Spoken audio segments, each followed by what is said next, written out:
জ্বলাৰ লগে লগে মানুহৰ বুকু কঁপি উঠে। লাইট জ্বলাৰ লগে লগে মানুহৰ বুকু কঁপি উঠে। যিটো পৰিয়ালক 5 কেজি চাউল দিছে সেইটো পৰিয়ালক মাহেকত 5,000 টকা স্মাৰ্ট মিটাৰ বিল দিছে। যিটো পৰিয়ালক 5 কেজি চাউল দিছে সেইটো পৰিয়ালত মাহত 5,000 টকা বিল আহিছে। যিটো পৰিয়ালক 250 টকা বৃদ্ধ পেঞ্চন দিছে সেইটো পৰিয়ালক 2,500 টকা স্মাৰ্ট মিটাৰ বিল দিছে। যিটো পৰিয়ালক 250 টকা বৃদ্ধ পেঞ্চন দিছে সেইটো পৰিয়ালত 2,500 টকা স্মাৰ্ট মিটাৰ বিল দিছে।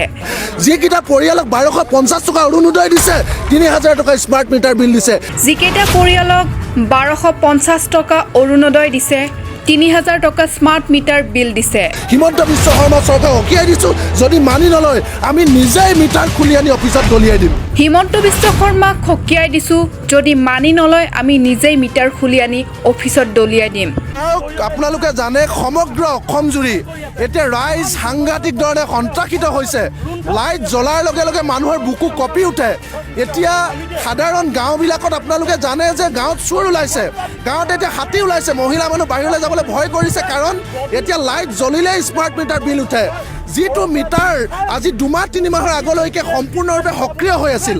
আমি পকেটৰ পইচা দি 1,350 টকা দি যিটো ডিজিটেল মিটাৰ কিনিছিলোঁ সেই ডিজিটেল মিটাৰটো কোনো কাৰণ নোহোৱাকৈ, কাকো কনজিউমাৰক কনচাৰ্ণ নোলোৱাকৈ, কেৱল কোম্পানীৰ স্বাৰ্থত, কেৱল কমিশ্যন পোৱাৰ স্বাৰ্থত হিমন্ত বিশ্ব শৰ্মা চৰকাৰে পুৰণি মিটাৰটো আমাৰ ঘৰৰ পৰা চুৰ কৰি আনি ৰাইজৰ ঘৰৰ পৰা মনে মনে আনি এটা ডকাইত লগাই দিছে। যিটো ডকাইত লগোৱাৰ পিছত এতিয়া মানুহৰ জিনা হাৰাম হৈছে। মানুহে ভালকৈ খাব পৰা নাই, শুব পৰা নাই, কোন মুহূৰ্তত লাইট কাটি দিয়ে ঠিক নাই, কেতিয়া আহি তেওঁলোকক ফাইন লগাই ঠিক নাই। গতিকে হিমন্ত বিশ্ব শৰ্মা চৰকাৰে নিজকে ৰাইজৰ চৰকাৰ বুলি কয়, তাৰপিছত কিন্তু কোম্পানীৰ স্বাৰ্থত তেওঁলোকে দুখীয়া মানুহক ঠগিছে। তেওঁলোকে আঁচনি দিয়া বুলি কয়। আপোনালোকে চাওক, 5 কেজি চাউল দিছে, সেই যিটো পৰিয়ালক 5 কেজি চাউল দিছে সেইটো পৰিয়ালক মাহেকত 5,000 টকা স্মাৰ্ট মিটাৰ বিল দিছে। যিটো পৰিয়ালক 250 টকা বৃদ্ধ পেঞ্চন দিছে সেইটো পৰিয়ালক 2,500 টকা স্মাৰ্ট মিটাৰ বিল দিছে। যিকেইটা পৰিয়ালক 1,250 টকা অৰুণোদয় দিছে 3,000 টকা স্মাৰ্ট মিটাৰ বিল দিছে। চামুচেৰে দি বেল চাই নিয়া বন্ধ হ'ব লাগিব।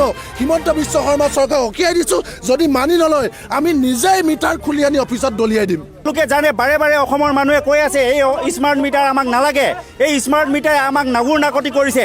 তাৰ পিছতো তেওঁলোকে দেখিলে, আপোনালোকে বিধানসভাৰ যি অধিৱেশন আছিলে, অধিৱেশনত আমাৰ নেতা অখিল গগৈ ডাঙৰীয়াই কৈছিলে যে এই স্মাৰ্ট মিটাৰে ৰাইজক লুণ্ঠন কৰিছে, এই স্মাৰ্ট মিটাৰ খুলি পেলোৱা হওক। তেওঁলোকে যুক্তি দিলে যে ডিজিটেল মিটাৰ আৰু স্মাৰ্ট মিটাৰত সমানেই বিল আহে বুলি যুক্তি দিলে।